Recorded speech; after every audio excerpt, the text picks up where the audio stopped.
ఎడారిలో సెలయేర్లు. జనవరి 26వ తేదీ కొరకు వ్రాయబడిన ఈ భాగాన్ని మీకు చదివి వినిపిస్తున్నది సహోదరుడు పాల్ సుందరం. దేశమును నీకు అప్పగింప మొదలుపెట్టియున్నాను, స్వాధీనపరుచుకొన మొదలుపెట్టుము. ద్వితీయోపదేశ కాండము 2వ అధ్యాయము 31వ వచనం. దేవుని కోసం కనిపెట్టడం గురించి బైబిల్లో చాలా వివరణ ఉంది. దీనికున్న ప్రాముఖ్యత ఇంత అంత కాదు. దేవుడు ఆలస్యం చేస్తూ ఉంటే మనం సహనం కోల్పోతూ ఉంటాము. మన జీవితాల్లో కష్టాలని ఎందుకు వస్తాయంటే మనం తొందరపాటు దుడుకుతనం వలనే. ఒక ఫలం పండేదాకా మనం ఉండలేం. పచ్చిగా ఉన్నప్పుడే తుంచెయ్యాలని చూస్తాము.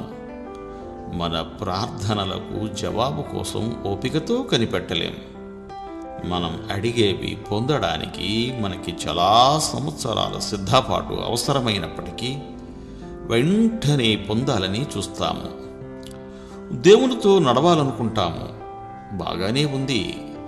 కానీ దేవుడు ఒక్కొక్కసారి మెల్లిగా నడుస్తాడు. అంతేకాదు, దేవుడు మన కోసం ఆగి ఎదురు చూస్తాడు కూడా. ఆయనతో కలిసి ముందుకు వెళ్ళకపోవడం వల్ల మన కోసం ఆయన సిద్ధపరిచిన ఆశీర్వాదాలని పొందము. దేవుని సమయం కోసం ఎదురు చూడకపోయినా, సమయం వచ్చినప్పటికీ అలా ఎదురు చూస్తూనే ఉండిపోయినా ఎంతో శ్రేయస్సుని చేతులారా జారవిడుచుకుంటాము. కదలక ఊరికే కూర్చోవడంలో ఒక్కోసారి మనకి లాభం కలుగుతుంది, ఒక్కోసారి సంకోచం లేని అడుగులలో ముందుకి సాగవలసి ఉంటుంది. మనం చేయవలసిన పనిని ముందు మనం మొదలుపెట్టిన తరువాత మాత్రమే నెరవేరే దేవుని వాగ్దానాలు కొన్ని ఉన్నాయి. మనం లోబడడం మొదలు పెడితే దేవుడు ఆశీర్వదించడం మొదలు పెడతాడు. అబ్రహాముకి చాలా వాగ్దానాలు చేశాడు దేవుడు. కానీ అబ్రహాము కల్దీయుల దేశంలోనే ఆగిపోయినట్టయితే అవేవీ నిజమయ్యేవి కావు. అబ్రహాము తన దేశాన్ని, బంధువులని, ఇంటిని వదిలి కొత్త దారుల గుండా ప్రయాణాలు చేసి తొట్టుపడని విధేయతతో సాగవలసి ఉంది. అప్పుడే ఆ వాగ్దానాలు నెరవేరుతాయి. 10 మంది కుష్ఠరోగుల్ని ప్రభువు ఆజ్ఞాపించాడు, మీరు వెళ్ళి యాజకునికి మీ దేహాల్ని చూపెట్టుకోండి అని. వాళ్ళు వెళ్తూ ఉండగా వాళ్ళ శరీరాలు బాగైనాయి. తమ దేహాలు పరిశుద్ధమయ్యేదాకా కదలకుండా ఉన్నట్టయితే వాళ్ళ పట్ల ఆ అద్భుతం అసలు జరిగేది కాదు. వాళ్ళని బాగు చేయాలని దేవుడు ఎదురు చూస్తున్నాడు. వాళ్ళ విశ్వాసం పనిచేయడం మొదలుపెట్టినప్పటి నుంచి ఆ దీవెన వాళ్లలో పనిచేయడం ప్రారంభించింది.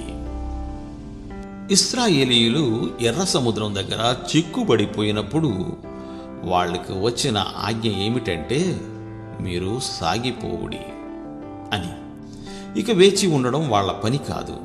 లేచి సాహసోపేతమైన విశ్వాసంతో ముందుకు సాగడమే. వాళ్ళ విశ్వాసాన్ని ప్రదర్శించమని మరొకసారి ఆజ్ఞ అయ్యింది.